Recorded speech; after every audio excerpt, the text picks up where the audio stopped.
Quand il s'agit d'investir efficacement, le plan d'épargne en action est clairement l'enveloppe que je recommande le plus souvent. C'est la plus appropriée pour la majorité de la population, mais on n'y trouve cependant que des actions. Heureusement qu'il existe une autre enveloppe fiscale sur laquelle on trouve absolument tout, qui s'ouvre au monde entier et sur toutes les classes d'actifs. J'ai nommé le compte titre ordinaire, qui ne présente que des avantages sur le PEA, en dehors d'un gros défaut, qui est son imposition. 30% sur plus-value au moment du retrait. C'est presque 2 fois plus que pour mon enveloppe préférée. Ce paramètre à lui tout seul rend l'achat d'actions sur PEA plus intéressant au global. Mais parlons maintenant de tous les côtés positifs du CTO.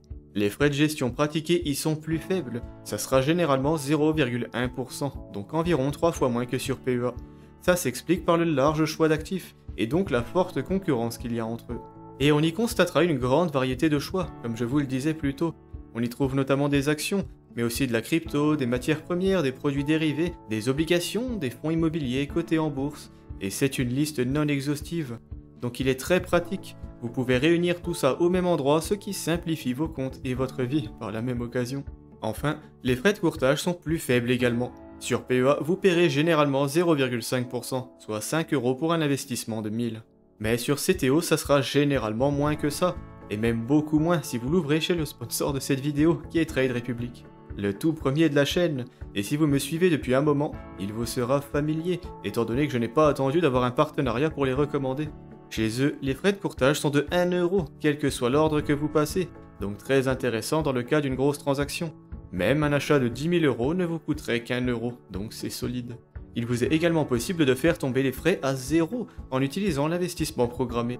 Si vous décidez par exemple d'investir 50 € par mois dans le Bitcoin, eh bien cet investissement s'exécutera tous les mois à la même date et ne vous coûtera rien du tout. C'est notamment pour ça que Trade Republic sont aussi bien notés dans la plupart des comparatifs. C'est donc un sponsor naturel pour ma chaîne. Et il y a un lien en description pour ouvrir un compte titre chez eux. Mais bon, avoir un CTO très compétitif c'est bien, mais encore faut-il savoir quoi y acheter. Voici une petite liste non exhaustive des actifs les plus intéressants. Numéro 1, la crypto. C'est une classe d'actifs avec laquelle beaucoup de personnes ont du mal, et à la base moi aussi. Pourtant je pense qu'elle est absolument indispensable à tout bon portefeuille. On peut lui trouver pas mal de défauts. C'est nouveau, c'est volatile, c'est compliqué, mais c'est historiquement très rentable, et on parle également d'une classe d'actifs qui est complètement à part. Ce qui est toujours intéressant. Vous aurez plusieurs sources de revenus au moment de la retraite. Imaginez un peu que vos actions aillent mal par exemple, mais que vous êtes déjà en retraite et que vous avez donc besoin d'argent. Plutôt que de vendre vos actions à perte, eh bien vous pourrez vendre autre chose et leur laisser le temps de rebondir. Donc on peut penser à de l'immobilier, de l'or, des obligations, mais aussi à la crypto. Présenté comme ça, on comprend que cette classe d'actifs très utile joue un rôle clair. De plus, son rendement exceptionnel fait qu'il vaut mieux s'y intéresser dès le début. Prenons le Bitcoin par exemple, qui suffit à lui tout seul pour vos investissements en crypto.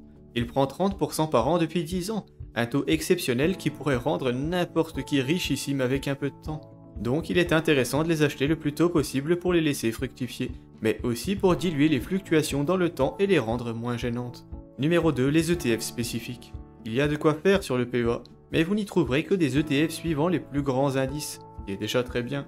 On pourrait être tenté de pimenter un peu tout ça avec des ETF beaucoup plus spécifiques. Il en existe certains se concentrant sur l'eau, ou les énergies renouvelables par exemple. Certains ne se concentrent que sur un seul pays comme la Corée du Sud, Taïwan ou autre. On y trouve également un ETF que j'aime bien, le SMH de chez Van Eck, avec un rendement affolant sur ces dernières années. J'ai même sorti une vidéo pour lui rendre honneur, dont le lien apparaît en haut et en description. Numéro 3, les obligations. Encore une classe d'actifs qu'on ne trouve pas sur PEA, et qui est bien pratique pour se diversifier. Les obligations s'achètent aussi sur assurance vie, mais le choix est beaucoup plus restreint, et vous n'y trouverez pas de bons ETF obligataires. Ce que vous économisez en impôts est inférieur à ce que vous auriez gagné sur de bonnes obligations, comme celles d'États américains notamment. On les trouve également sur PER, mais aucun intérêt d'acheter un actif aussi défensif sur une enveloppe qui s'apprécie résolument sur le long terme. Il nous reste donc le CTO, où vous trouverez des ETF obligataires très complets, comme celui-ci dont je n'essaierai plus de prononcer le nom. Des obligations d'État et d'entreprises du monde entier, avec 0,1% de frais de gestion.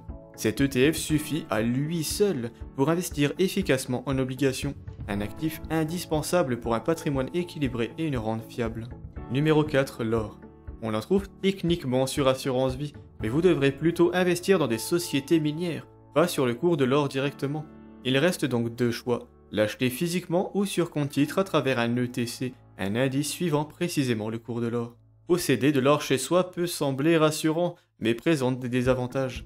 Il vous faut un coffre-fort, il sera plus difficile à revendre, vous paierez nettement plus de frais, et le risque de vol existe aussi. Depuis un CTO, vous évitez tous ces problèmes. Vous pourrez revendre votre or d'une seconde à l'autre, en ne payant qu'1 euro de frais chez Trade Republic. Il existe plusieurs ETC, mais un des meilleurs est sans conteste l'Amundi Physical Gold ETC. Sachant qu'un ETC est la même chose qu'un ETF. Le fund a juste été remplacé par commodities, car c'est une matière première. Encore une fois, cet actif permet de vous diversifier, de lisser vos revenus et d'assurer vos arrières. Comme pour les obligations, n'en achetez pas trop tôt dans votre parcours d'investisseur, ça ne serait pas rentable. Ces deux actifs représentent le 4e palier de mon modèle de portefeuille en 5 paliers, dont je vous glisse le lien vers ma vidéo le présentant en description également.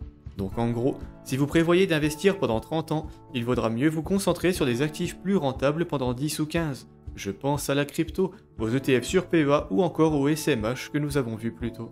On trouve d'autres classes d'actifs que ça sur CTO, mais vous avez là les 4 plus intéressantes à mon avis. Voyons maintenant 3 classes d'actifs dont il faut au contraire se méfier.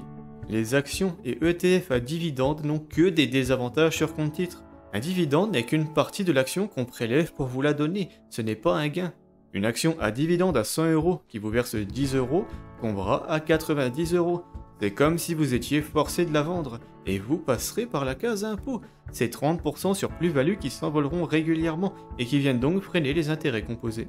Ce genre d'action et d'ETF est à fuir absolument sur compte titre. Les actions individuelles sont également assez dangereuses, même si elles ne vous versent pas de dividendes. Il pourrait être tentant de n'investir que dans Nvidia par exemple, vu le rendement, mais ça présente des risques bien plus importants qu'un ETF. Même si vous faites des gains, ils seront taxés à hauteur de 30% sur plus-value. Sans parler du cas où vous n'en faites pas, et l'entreprise se casse la figure, un risque réel qui n'existe pas sur des ETF. Ce n'est pas forcément gênant de boursicoter avec un peu d'argent, donc ça ne représente qu'une infime fraction de votre patrimoine réel, idéalement moins d'1% à mon avis. Sur CTO, vous trouverez aussi des ETF à effet de levier, mais pas juste du x2 comme ceux dont j'aime bien vous parler, qu'on trouve sur le plan d'épargne en action. Là, vous trouverez du x3, du x5, etc. Même le x15 existe. Tout ce qui dépasse le x3 est strictement interdit sur le long terme. Le bêta slippage mangera votre rendement et n'importe quelle petite chute, ou même stagnation, du marché vous sera fatale. Le x3 n'est pas déconnant, mais il y a le x2 sur PEA, donc moins imposé, du coup on ne s'embête pas avec ça. Enfin, il existe d'autres produits de bourse spéculatifs, comme les shorts par exemple, qui consistent à parier sur la baisse d'un actif et non pas sur sa hausse. Ceux-ci présentent des risques énormes, car il n'y a pas de limite sur les pertes que vous pouvez subir. Mieux vaut donc s'en tenir aussi loin que possible. En conclusion, le compte titre est un outil formidable si vous l'utilisez correctement, pour diversifier votre portefeuille et limiter les risques. Mais attention à ne pas acheter n'importe quoi, car on y trouve un peu de tout, et certaines classes d'actifs présentent de gros risques. Dans le but d'éviter ces erreurs justement, sachez que je me propose pour vous accompagner dans l'étude de votre profil, et pour la création d'un modèle de portefeuille ainsi que d'une stratégie sur mesure. N'hésitez pas à m'envoyer un mail si ça vous intéresse, au moins comme ça vous serez certain de débuter aussi proprement que possible. Je vous invite également à commenter la vidéo si vous connaissez d'autres actifs intéressants à acheter sur compte titre. Mais ça sera tout pour moi aujourd'hui. Je vous invite à aimer la vidéo si elle vous a été utile, et à vous abonner à la chaîne si mon contenu vous plaît. Ciao.